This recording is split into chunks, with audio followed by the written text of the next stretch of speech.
안녕하세요. 대출의 기술의 안프로입니다. 4월 대출 시장 동향에 대해서 브리핑 드리도록 하겠습니다. 지난 3월은 이제 대선이 끝나면서 새로이 당선된 윤석열 인수위에서 이미 공약 단계에서 여러 가지 완화 얘기를 했지 않습니까? 그런 부분에 대해서 어떻게 시행하겠다라는 여러 가지 추측성 기사들이 많이 나오고 있는 것 같던데 아직까지 확정된 건 없습니다. 없고요. 다만 이제 보도되는 내용을 통해서 추측해 볼 수 있는 내용은 이런 것들이죠. 일단 무주택이거나 아무래도 집이 한 채 있는데 그 집을 처분하고 갈아타는 수요들, 평수를 늘려가거나 이런 수요들한테는 LTV를 최고 80%까지 완화해 준다는 얘기가 있고요. 그 다음 거기에 맞춰서 DSR 규제를 적용하지 않는다거나 또는 일부 완화한다거나 이런 내용도 있죠. 그리고 현재 15억 초과 아파트는 매매 잔금 대출 자체가 안 되는데 그것도 이제 집값이 올랐으니까 18억이나 20억 정도 선으로 규제를 완화하겠다. 이런 내용도 좀 있는 것 같고요. 대출 부분만 말씀드리면 그렇습니다. 자, 그럼 3월에는 금리들이 어떻게 좀 바뀌었는지 살펴보도록 하겠습니다. 네, 몇 가지 기준금리 살펴보도록 하겠습니다. 일단 코픽스 금리는 3월 15일 기준으로 그전 1.64에서 1.7로 0.06% 소폭 올랐네요. 네, 3월 한 달간 금융채 금리 변화 추이인데요. 2.7 정도에서 시작해서 찔끔찔끔 오르더니 3월 후반부로 가면서 폭등을 했습니다. 현재 3.1까지 와 있고요. 국고채 3년물 금리도 보시면은 2.2% 정도에서 2.6%까지 올라 있고요. 주택담보대출 상품에 가장 많이 쓰이는 기준금리 가운데 두 가지인데 3월 말에 이래 폭등하다 보니까 3월에 대출 신청해서 대출을 4월이나 5월에 쓰셔야 되는 분들은 본인의 대출 금리는 이상이 없는지 한번 체크해 보셔야 될 것 같습니다. 4월 디딤돌 대출 금리는 전월과 동일하게 유지가 되고 있고요. 보금자리론 같은 경우는 전월 대비 0.15% 올랐네요. 40년 만기 아낌이 보금자리론 기준으로 3.85%가 나오네요. 네, 그리고 지금 3월에 적격대출 상품도 판매를 적극적으로 하기 시작했죠. 지금 여기 보시는 거는 3월 적격대출 금리이기 때문에 3.8%로 표기되어 있지만 지금 4월 1일부터 판매되는 적격대출 금리는 3.95%로 보금자리처럼 0.15% 올라서 판매가 되게 되겠습니다. 네, 이렇게 채권 금리가 3월 후반 들어서면서 거의 폭등한 수준이었는데 예를 들어서 2월이나 3월 초에 은행에 잔금 대출을 신청해 놨다가 3월 말에 잔금 대출을 받은, 물론 정책 자금은 논외로 하고요. 일반 상품의 경우죠. 그런 분들, 3월 말에 잔금을 한 분들 같은 경우는 엄청난 쇼크에 빠지지 않았을까 이런 생각이 듭니다. 예를 들면 3월 초만 해도 은행들 금리가 혼합형 금리, 5년 고정 금리 기준으로 3% 후반대 정도 했었으니까요. 3% 후반 정도 했었는데 이제 3월 말에 잔금하신 분들은 0.3에서 0.5 정도 올라서 아마 대출이 실행됐을 테니까 엄청나게 쇼크를 받았을 것 같아요. 이제 4월이나 5월에 대출을 받으셔야 되는데 대출을 신청해 놓으셨던 분들은 채권금리, 기준금리의 어떤 변동폭이 심했었으니까 내가 신청해 둔 상품은 변동사항이 없는지, 문제가 없는지 한번 체크해 보실 필요가 있을 것 같고요. 그 다음에 아직 신청 전이신 분들은 이제 4월이 들어서면 지금의 상황으로 봤을 때는 은행보다 일부 보험사들이 금리가 좋은 상황이 펼쳐질 수도 있겠다. 아마 그렇게 조심스럽게 예측해 봅니다.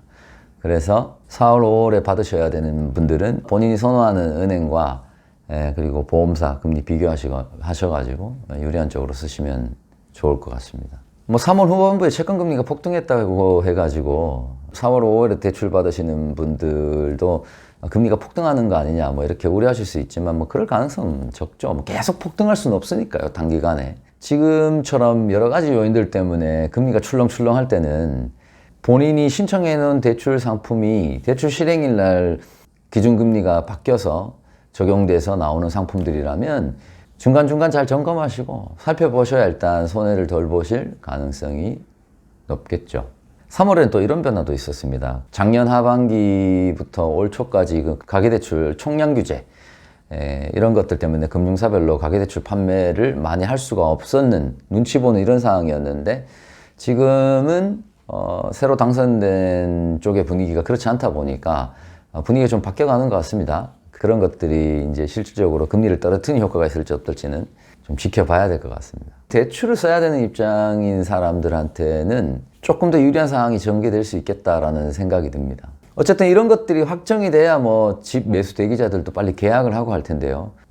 오래 끌지 않고 어떤 식으로 완화할 건지 어디까지 완화할 건지 정확하게 좀 구체적인 안이 빨리 나왔으면 좋겠습니다. 그리고 3월 달에는요, 카카오뱅크에서 주택담보대출을 판매를 시작했습니다. 저도 개인적으로 궁금해서 여러 가지 살펴봤는데 그 부분에 대해서는 제가 이 4월 대출 동향 브리핑 영상 올리고 바로 이어서 제가 한번 올려보도록 하겠습니다. 너무 큰 기대는 안 하시는 게 좋습니다. 그러니까 우리가 이제 카카오에 대해서 갖고 있는 어떤 그런 이미지에 비해서는 감히 제가 한마디 미리 말씀드리면 그냥 그렇습니다. 뭐 그다지 파격적이거나 이러지 않습니다. 그런데 현재가 그런 거니까요. 지금 이제 뭐 한 달 됐으니까요. 계속 진화하겠죠. 어느 기사에서 제가 봤습니다. 3월 한 달 한 1,000억 정도 팔았다고요. 1,000억이면은 주택담보대출 1,000억이면은 사실 전 은행권에서 가장 뭐 적게 판 수준인데 뭐 여러 가지 사정들이 있겠죠. 이제 시작이기도 하고 이제 앞으로 늘려가겠죠. 그렇습니다. 아직까지는 그렇게 대단한 저거는 아니다. 어쨌든 그 부분은 다른 영상에서 얘기하도록 하겠습니다. 전세대출 같은 경우는 주로 코픽스 기준금리 쓰기 때문에 코픽스 뭐 금리가 살짝 오르긴 했는데 크게 변동은 없는 상태라 상품의 금리가 뭐 크게 달라지거나 하진 않았습니다. 대부분 3%대 다 있고요. 대부분 은행들이 이제 정상적으로 판매를 재개했기 때문에 뭐 은행에서 대출을 중단해서 대출을 못 쓰게 되는 이런 사항은 없을 것 같아요. 그리고 오피스텔을 담보로 하는 대출 같은 경우는 역시 이제 여전히 DSR 문제 때문에 대출은 여전히 좋지 않은 상황입니다. 3월에도 많은 상담을 하다 보니까 이 오피스텔 DSR 계산을 안 해보고 매매 계약을 해서 잔금 대출 준비하는데 애먹는 분들 많이 봅니다. 그래서 오피스텔 잔금 대출을 준비하시거나 또는 가지고 있는 오피스텔 담보로 뭐 세입자 퇴거자금이나 뭐 이런 대출을 받으셔야 되는 분들은 꼭 미리미리 DSR 계산을 꼭 해보십시오. DSR 계산기는 제가 정말 잘 만들어 놨거든요. 저희 홈페이지 오셔가지고 계산이 필요하신 분들은 꼭 한번 해보시길 바라겠습니다.